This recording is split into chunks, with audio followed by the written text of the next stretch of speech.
വൃക്കയും കരളും മാറ്റിവെച്ചവർക്കുള്ള സൗജന്യ മരുന്ന് വിതരണം തുടരണമെന്ന് ഹൈക്കോടതി. കിഡ്നി ഫ്രണ്ട്സ് കൂട്ടായ്മ നൽകിയ ഹർജിയിലാണ് ഹൈക്കോടതി ഉത്തരവ് ഉടൻ നടപ്പിലാക്കിയില്ലെങ്കിൽ ലോക്സഭാ തെരഞ്ഞെടുപ്പിൽ സർക്കാരിനെതിരെ പ്രചാരണത്തിന് ഇറങ്ങാനാണ് കിഡ്നി ഫ്രണ്ട്സ് കൂട്ടായ്മയുടെ തീരുമാനം. കരളും വൃക്കയും മാറ്റിവെച്ച രോഗികൾക്ക് ആജീവനാന്തം ഭീമമായ തുകയ്ക്ക് മരുന്ന് കഴിക്കണം. ആദ്യം ജില്ലാ പഞ്ചായത്തുകളും പിന്നീട് സംസ്ഥാന സർക്കാരും സൗജന്യമായി ബ്രാൻഡഡ് മരുന്നുകൾ നൽകിയിരുന്നു.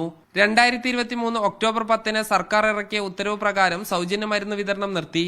ഇതിനെതിരെ കിഡ്നി ഫ്രണ്ട്സ് കൂട്ടായ്മ ഹൈക്കോടതിയെ സമീപിച്ചു. രോഗികൾക്ക് അനുകൂലമായി തീരുമാനമെടുക്കണമെന്ന് ഹൈക്കോടതി ഉത്തരവിട്ടു.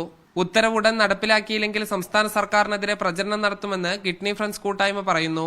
ഹൈക്കോടതിന്റെ ഈ ഉത്തരവുള്ളത് കൊണ്ട് എത്രയും പെട്ടെന്ന് രോഗികൾക്ക് വേണ്ട മരുന്ന് ലഭ്യമാക്കി ഞങ്ങളെ സഹായിക്കണമെന്നാണ് കേരള സർക്കാരിനോടും ആരോഗ്യവകുപ്പിനോടും ഞങ്ങൾക്ക് ആവശ്യപ്പെടാനുള്ളത്. ഞങ്ങൾക്ക് മരുന്ന് ലഭ്യമാകുന്നില്ലെങ്കിൽ ജനമധ്യത്തിൽ തുറന്നു കാട്ടി സർക്കാരിനെതിരെ ഒരു ശക്തമായ സമരം ചെയ്യാനാണ് കിഡ്നി ഫ്രണ്ട്സ് കൂട്ടായ്മ ആലോചിക്കുന്നത്.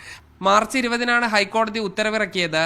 3 മാസം വരെ ഉത്തരവ് നടപ്പിലാക്കാൻ സമയമുണ്ടെന്നാണ് ഔദ്യോഗിക വിശദീകരണം. എന്നാൽ രോഗികളും അവരുടെ കുടുംബങ്ങളും തെരുവിലിറങ്ങി പ്രചരണം നടത്തിയാൽ LDFന് ക്ഷീണം ചെയ്യും. തദ്ദേശ സ്വയംഭരണ സ്ഥാപനങ്ങളുടെ ഫണ്ട് ഉപയോഗിച്ചാണ് മരുന്നുകൾ വാങ്ങി നൽകേണ്ടത്. മീഡിയ 1 മലപ്പുറം.